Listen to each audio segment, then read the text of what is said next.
આગામી 22 અને 23 ઓગસ્ટના રોજ સુરતમાં ઝિમ્બાબ્વેના વાઇસ પ્રેસિડેન્ટ તથા કેબિનેટ મંત્રી અને સેક્રેટરીઝનું પ્રતિનિધિ મંડળ સુરત આવી રહ્યું હોય જેને લઈ સુરતમાં ચેમ્બર્સ દ્વારા તમામ તૈયારીઓ કરાઈ રહી છે. The southern Gujarat chamber of commerce and ઇન્ડસ્ટ્રીઝના આમંત્રણના પગલે ઝિમ્બાબ્વેના vice president honourable general retired doctor CGDN Chiwenga, GCZM ઝિમ્બાબ્વેના ઇન્ડસ્ટ્રીઝ અને commerce cabinet minister honourable Raj Modi અને deputy minister ministry of tourism and hospitality Tongai Mafidi મંગાગવાના ઝિમ્બાબ્વેના એમ્બેસેડર HE સ્ટેલા નકોમો અને ટોપ સેક્રેટરીએટ્સ સાથેનું પ્રતિનિધિમંડળ તારીખ 22 અને 23 ઓગસ્ટ 2025 દરમિયાન સુરતની મુલાકાતે આવનાર છે. જે અંગે ચેમ્બર ઓફ કોમર્સના પ્રમુખ નિખિલ મદ્રાસી, ઉપપ્રમુખ અશોક જીરાવાલા, તત્કાલીન પૂર્વ પ્રમુખ વિજય મેવાવાલા, માનદ મંત્રી બીજલ જરીવાલા અને માનદ ખજાનજી CA મિતીશ મોદીએ જણાવ્યું છે. ઝિમ્બાબ્વેના વાઇસ પ્રેસિડેન્ટ સહિતનું ડેલિગેશન 2 દિવસ દરમિયાન સુરત ખાતે જુદા જુદા ક્ષેત્રોના ઉદ્યોગકારો તથા આગેવાનો સાથે ઉચ્ચ સ્તરીય બેઠક કરાશે. ખાસ કરીને એગ્રીકલ્ચર, APMC, દૂધ ઉત્પાદન, સુમોલ, હીરા ઉદ્યોગ, કાપડ ઉદ્યોગ, માઇનિંગ સેક્ટર, શિક્ષણ ક્ષેત્ર અને એનર્જી સેક્ટર, સોલાર તથા વિવિધ ઇન્ડસ્ટ્રીયલ એસોસિએશનના હોદ્દેદાર સાથે મીટિંગ કરાશે.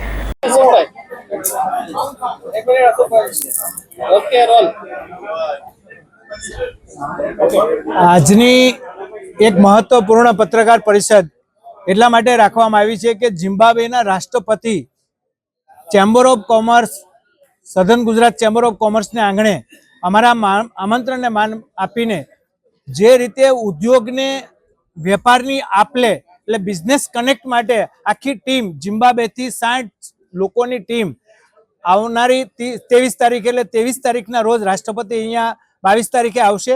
22 અને 23નો આખો કાર્યક્રમ સુરતને આંગણે છે.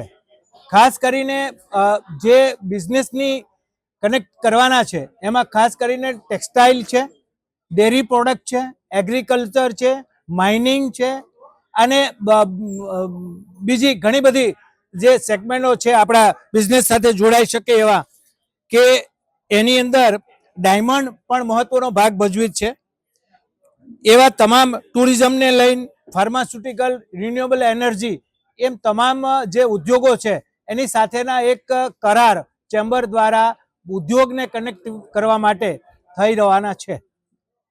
તો આ કાર્યક્રમ રાષ્ટ્રપતિનો 2 દિવસનો સંપૂર્ણ વેપારને કેવી રીતે ડેવલપ કરવો, સ્થાનિક ઉદ્યોગકારોને કેવી રીતે બળ મળી રહે અને આપણે ઝિમ્બાબ્વેને શું આપી શકીએ અને ઝિમ્બાબ્વેથી આપણે શું લઈ શકીએ એના માટેનો આ એક મહત્વપૂર્ણ કાર્યક્રમ છે.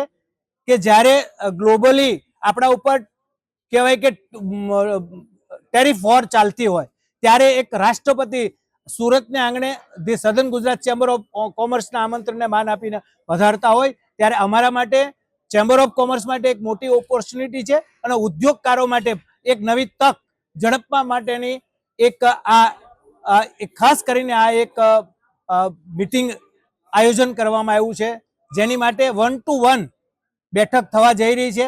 જ્યારે ટેક્સટાઇલની વાત હશે, ટેક્સટાઇલના લોકો એમની સાથે ચર્ચાઓ કરશે. 1-to-1 ડાયમંડના ઉદ્યોગકારો છે, ડાયમંડની વાતો એમની સાથે કનેક્ટ કરશે. એવી રીતે તમામ ડેરી ક્ષેત્રની વાત કરીએ તો ડેરી ક્ષેત્રના APMC પણ ઝિમ્બાબ્વે સાથેના જે રાષ્ટ્રપતિના જેની સાથેની ટીમ છે એમની સાથે ચર્ચા કરશે. કારણ કે મહત્વપૂર્ણ જે પોર્ટફોલિયો છે એ રાષ્ટ્રપતિના પોતાની પાસે છે. હું એવું માનું છું કે આને લઈને સુરતની પણ દક્ષિણ ગુજરાતના ઉદ્યોગકારોને ઘણો બધો બેનિફિટ થવા જઈ રહ્યો છે.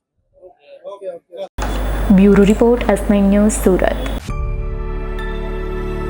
અમારી તમામ માહિતીથી અપડેટ રહેવા માટે જોડાયેલા રહો S9 ન્યૂઝ સાથે.